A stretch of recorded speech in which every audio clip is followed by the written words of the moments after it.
બનાસકાંઠાના પેન્શનરોએ વેલિડેશન એક્ટને કાળો કાયદો ગણાવી તેની સામે મોરચો માંડ્યો છે અને પોતાની પડતર માંગણીઓ સાથે કલેક્ટર કચેરી ગુંજવી મૂકી છે। જે ઉંમરે માણસને શાંતિ અને સન્માનની જરૂર હોય એ ઉંમરે આજે બનાસકાંઠાના નિવૃત્ત કર્મચારીઓએ રસ્તા પર ઉતરવું પડ્યું છે। વાત જાણે એમ છે કે બનાસકાંઠા જિલ્લા પેન્શનર્સ એસોસિએશન દ્વારા આજે એક વિશાળ રેલી કાઢવામાં આવી હતી। આ વડીલોનો રોષ કેન્દ્ર સરકાર દ્વારા લાવવામાં આવેલા વેલિડેશન એક્ટ સામે છે। પેન્શનરોનું કહેવું છે કે સરકારે પાછલા બારણે આ કાયદો પસાર કરીને જૂના અને નવા પેન્શનધારકો વચ્ચે એક મોટી ખાઈ ઊભી કરી દીધી છે। આ એક્ટને તેઓ સીધો કાળો કાયદો ગણાવી રહ્યા છે, કારણ કે તેનાથી સમાનતાના હકનું હનન થઈ રહ્યું છે। રેલીમાં જોડાયેલા પેન્શનરોના ચહેરા પર માત્ર ગુસ્સો જ નહીં પણ પોતાની વર્ષોની સેવા બાદ મળતા હક છીનવાઈ જવાનો ડર પણ દેખાતો હતો। હાથમાં બેનરો અને સૂત્રોચ્ચાર સાથે જ્યારે આ રેલી કલેક્ટર કચેરી પહોંચી ત્યારે વાતાવરણ ગરમાઈ ગયું હતું। આ વડીલોની માંગણી માત્ર વેલિડેશન એક્ટ પૂરતી સીમિત નથી, પણ તેમાં કોરોના કાળનું અટકાવેલું 18 મહિનાનું મોંઘવારી ભથ્થું અને 8મું પગાર પંચ વહેલી તકે જાહેર કરવાની પણ વાત છે। જે લોકોએ આખું જીવન સરકારની સેવા કરી, આજે તેમને જ પોતાના એરિયર્સ માટે આંદોલન કરવું પડે એ ખરેખર વિચારવા જેવી બાબત છે। કલેક્ટરને આવેદનપત્ર આપીને આ વડીલોએ સ્પષ્ટ ચીમકી આપી છે કે જો સરકાર તેમની ન્યાયી માંગણીઓ નહીં સંતોષે તો આગામી સમયમાં આ લડાઈ વધુ ઉગ્ર બનશે।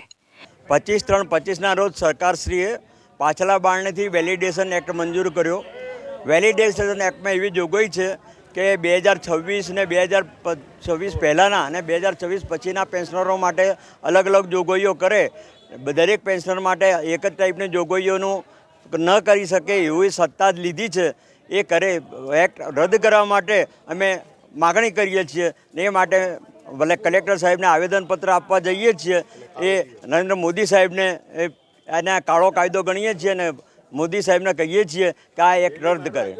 અમારી ખાસ માગણી આજે 1 વર્ષ થયું વેલિડેશન એક્ટ સરકારે પાછલા બારણાથી મંજૂર કર્યો છે સંસદમાં, અને એમાં એવું છે 1/1/26થી જે રિટાયર્ડ થયા અને એના પછી રિટાયર્ડ થયા તેને કોઈ લાભ મળવાપાત્ર નથી એવું સરકારે બિલમાં મંજૂર કર્યું છે। આ સિવાય અમારી બીજી માગણી છે 18 મહિનાનું એરિયર સરકારે કોરોના વખતનું મંજૂર કરેલ નથી। બીજું 8મું પગાર પણ હજી સુધી સરકારે જાહેર નથી કર્યું। પછી જે 10, 20 અને 30 એનું 30ની હજી માગણી અમારી પૂરી કરવામાં ઉચ્ચતરની આવી નથી।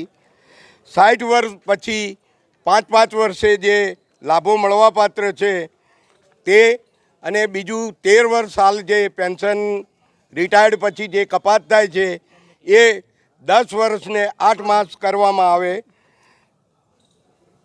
જૂની પેન્શન યોજના છે એ ફરી ચાલુ કરવામાં આવે, અને મેઇન તો 8મું પગાર પણ તાકીદે સરકાર જાહેર કરે।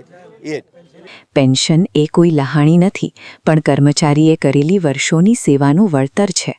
બનાસકાંઠાના આ વડીલોનો અવાજ અત્યારે ગાંધીનગર અને દિલ્હી સુધી પહોંચાડવાનો પ્રયાસ છે। જો સરકાર આ સિલ્વર જનરેશનની માંગણીઓ પ્રત્યે સંવેદનશીલ નહીં બને તો આ આંદોલનની આગ રાજ્યભરમાં ફેલાઈ શકે છે। આખરે સવાલ ન્યાયનો અને સમાનતાનો છે, અને આ પેન્શનરો હવે આરપારની લડાઈના મૂડમાં દેખાય છે।